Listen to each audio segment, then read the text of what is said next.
Good morning, friends. I would like to begin by taking a quick poll. By a show of hands, who has attended a Unitarian Universalist church service outside of Indiana? Wow, very good. Now, keep your hands raised if you attended a Unitarian church outside of North America. A few of you. Good, thank you. I'd like to talk to you afterwards.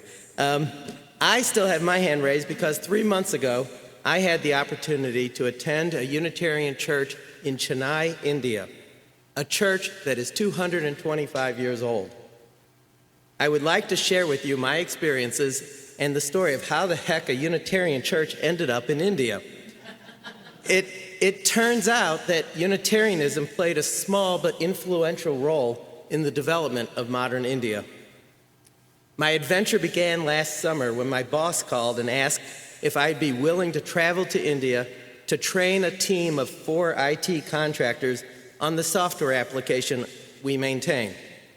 We had already been working with a contractor from Kolkata, India, which was formerly known as Calcutta, and it was working out very well. We are working on a major rewrite of our application. We thought adding a few more programmers would help complete it faster. Now, truthfully, a 2-week business trip to India didn't really appeal to me, but I knew we could use the help, and as the most senior member of the development team, it made sense that I would be the one to go. So I said, okay.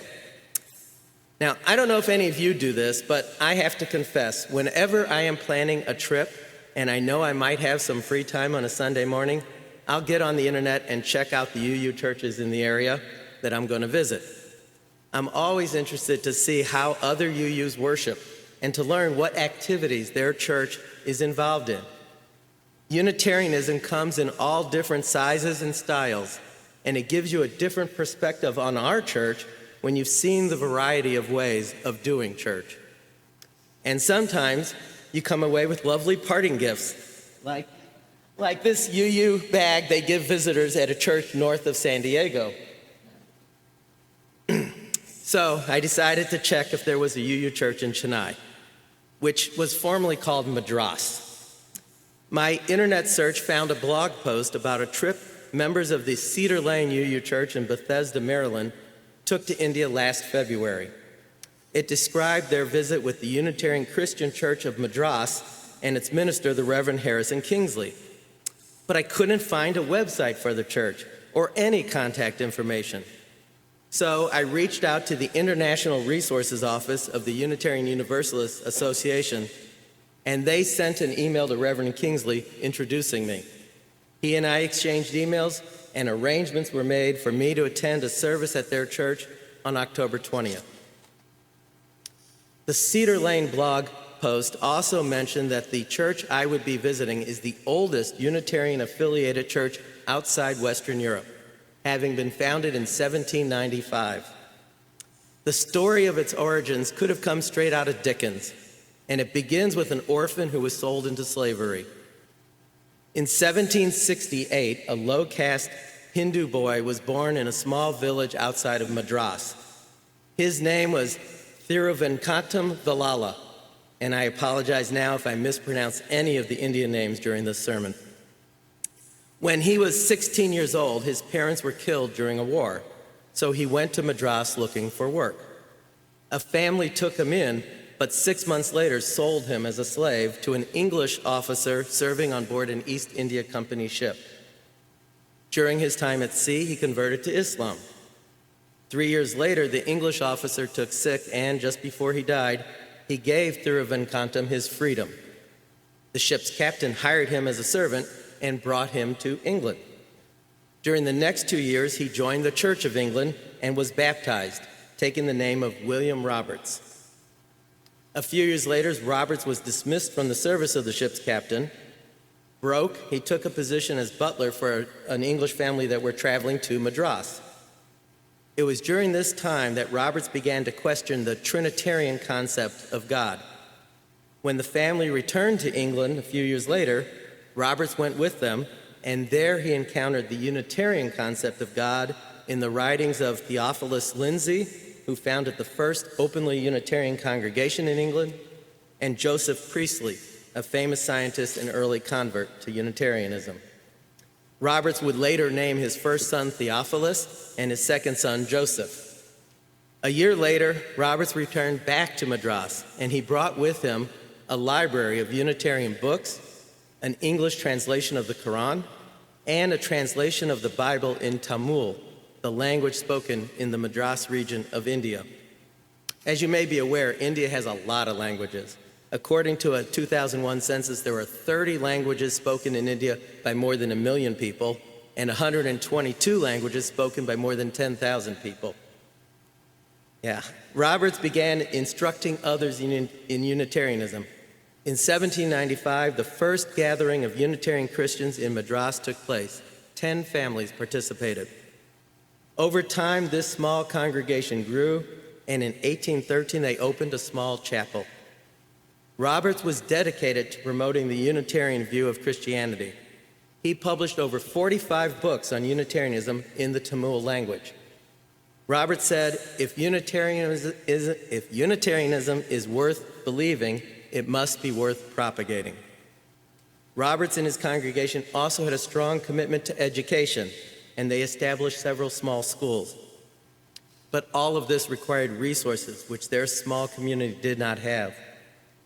So around 1816, Roberts began communicating with British Unitarian organizations, describing what they were doing in Madras and asking for financial assistance and other resources, such as books, hymnals, and even a minister. At this time, the fledgling Unitarian communities in England and America were struggling against the Orthodox Church in their own countries. So it came as something of a shock to learn they had compatriots engaged in the same struggle halfway around the world. Some aid was sent, but not much. Still, the small church persevered. When Roberts died in 1838, his third son, William Jr., took over leadership of the church, and it has remained in existence continuously ever since.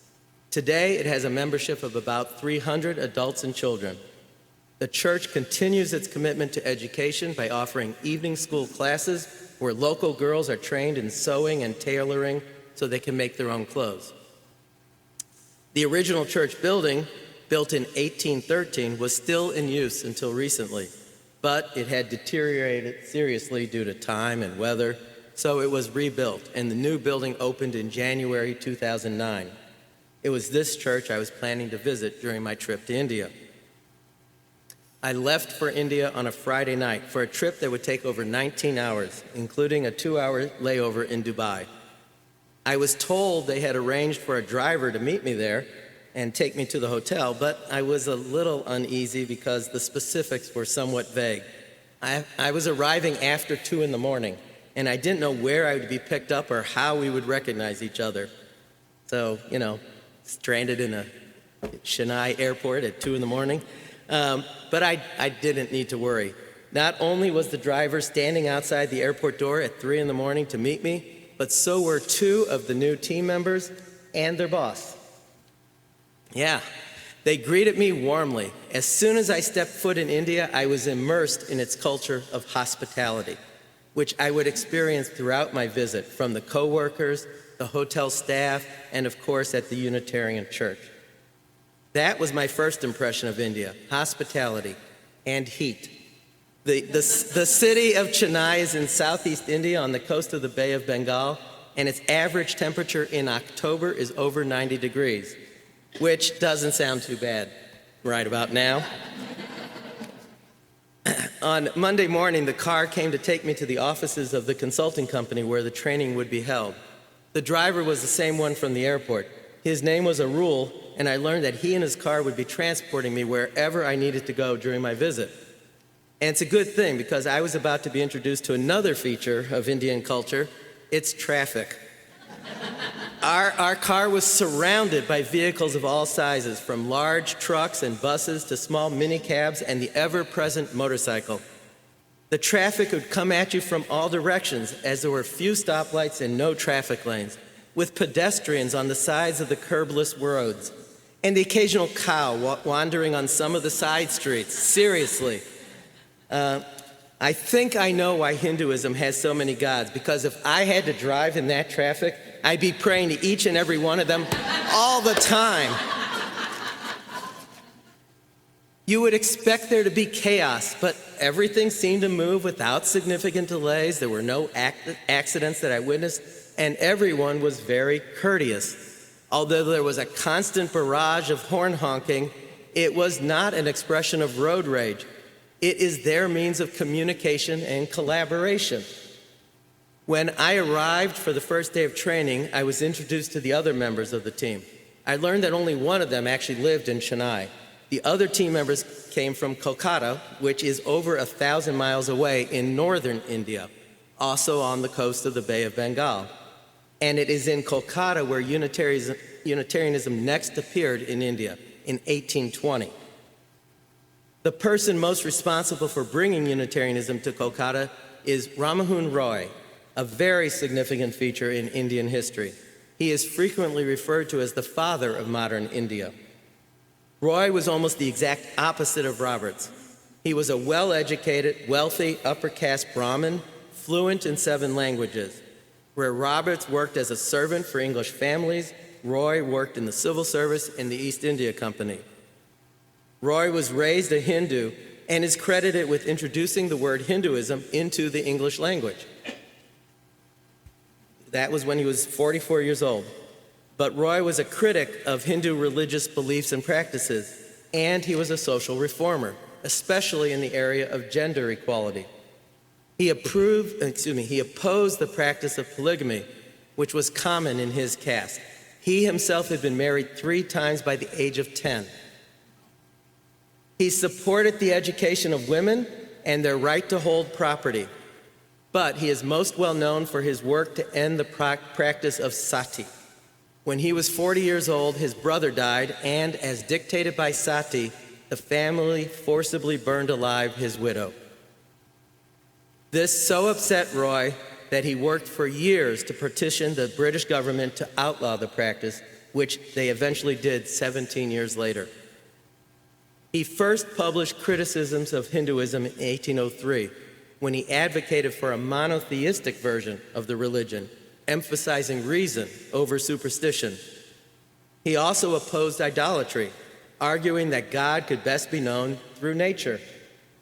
When Roy's writings were read by Ralph Waldo Emerson and Henry David Thoreau and others, it helped spark the transcendental movement in Unitarianism.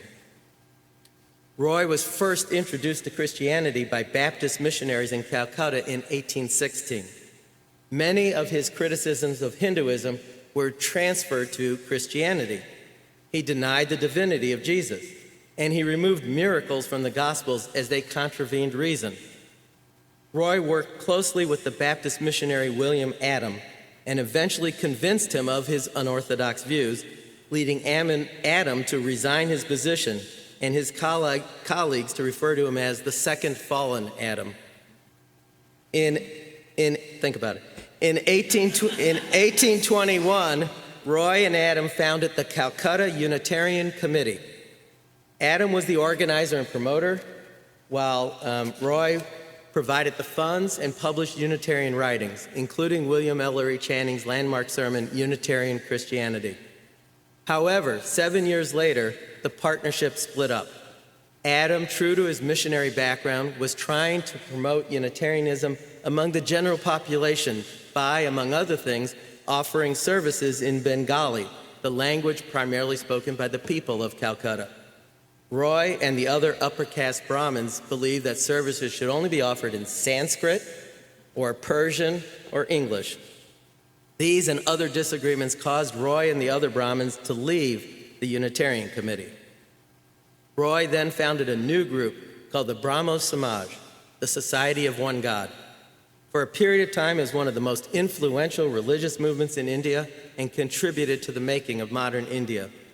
The Brahmo Samaj incorporated many Unitarian concepts, but in a Hindu context, and some have referred to it as a Unitarian Hinduism. Among its doctrines are: have no faith in any scripture as an authority, denounce polytheism and idol worship, and belief in karma and rebirth is optional. Roy traveled to England in 1831 to campaign against the repeal of the law banning sati and to support other reforms.